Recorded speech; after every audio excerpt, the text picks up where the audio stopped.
கடுப்பேத்துற வார்த்தை இதுதான். கடுப்பேத்துறார் மயிலாடுமாங்க இல்லையா, இது லாடையே கடுப்பேத்துறது.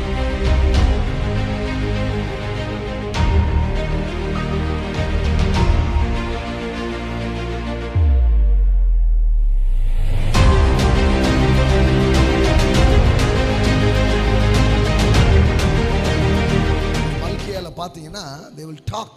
அவங்க என்ன பேசுறாங்கன்னா, தேவனை சேவிப்பது விருதா. தட் மீன்ஸ் அதில் என்ன பெரிய பெனிஃபிட் இருக்கு, அதில் என்ன பெரிய நன்மை இருக்கு.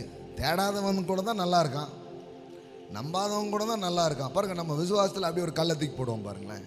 அதுதான் எதிரினுடைய ஒரு பெரிய ஒரு இது.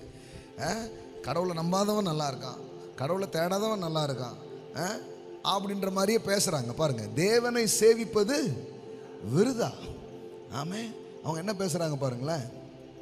It is useless to serve God. கடவுளை தேடுறது ஒரு யூஸுமே இல்லை.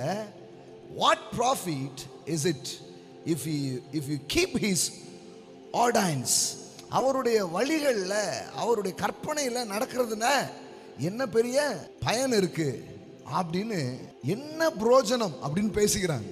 தேவனை தேடுவது விருதா, அவருடைய கட்டளைகளை கை கொள்கிறதுனாலும் சேனைகளின் கர்த்தருக்கு முன்பாக துக்கித்து நடக்கிறதுனாலும் என்ன புரோஜனம் இப்படி பேசுகிறாங்க. கடவுளுக்கு கடுப்பேத்துற வார்த்தை இதுதான். கடுப்பேத்துறார் மயிலாடுமாங்க இல்லையா, இது லாடையே கடுப்பேத்துறது. அவர் என்ன சொல்றாரு பாருங்க, இங்க பாரு, உன் வார்த்தைகள் கடினமா இருக்கிறதுன்ற அந்த கான்டெக்ஸ்ட் நீங்க பாத்தீங்கன்னா, நீங்கள் எனக்கு விரோதமாய் பேசின பேச்சுகள் உன் பேச்சு சரியில்லை தம்பின்றார். என்ன பேச்சு பேசினாங்க?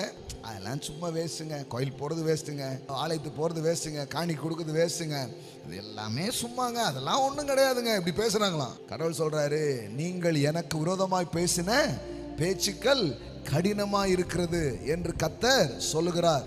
ஆனாலும் விரோதமா என்னத்தை பேசினோம் என்கிறீர்கள். விருதா அப்படின்னு சொல்றது என்ன பேச்சாங்க? கடினமான பேச்சு. யோசிச்சு பாருங்களேன், ஒருவேளை தேவன் அப்படிதான்னா அப்ப அந்த பேச்சு கரெக்டான பேச்சு. இந்த பேச்சு எல்லாம் வேஸ்ட்டுங்க, அதெல்லாம் இதுங்க, அதெல்லாம் எங்க ஒண்ணுமே இல்லைங்க அப்படின்றது கரெக்டா இருந்தா, அவர் அவங்க பேசினது கடினமான்னு அவர் சொல்ல வேண்டியதே கிடையாது. அவர் என்ன சொல்லியிருப்பார்? கரெக்டா சொன்னேன், என்ன தேடினா ஒன்றும் கிடைக்காது, ஏதோ வந்தையா போனையா அப்படின்னு தான் இருக்கணும், ஒன்றுமே கிடைக்காது, கரெக்டாக தான் பேசணும்னு சொல்லியிருக்கணும். அவர் சொன்னார், கடினமான பேச்சை பேசியிருக்கிற. அதுக்கு ஆன்சர் பண்ணுறாரு கீழே. என்ன சொல்கிறாரு?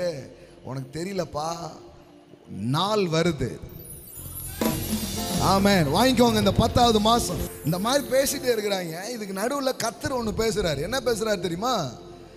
என் சம்பத்தை நான் சேர்க்கும் நாளிலே. அப்படின்னா என்ன தெரியுமா? என் ஆள் யாருன்றத இந்த 10வது மாதம் வாங்கிக்கோங்கய்யா. கர்த்தர் அவருடைய பிள்ளைகள் யார் என்றத, அவருடைய ஜனம், அவரை தேடுகிறவர்கள் யார், அவருடைய பிள்ளைகள் யார் என்றத அவர் வெளிப்படுத்துகிற நாளாய், வெளிப்படுத்துகிற மாதமாய் இருக்கிறது. ஆமென்.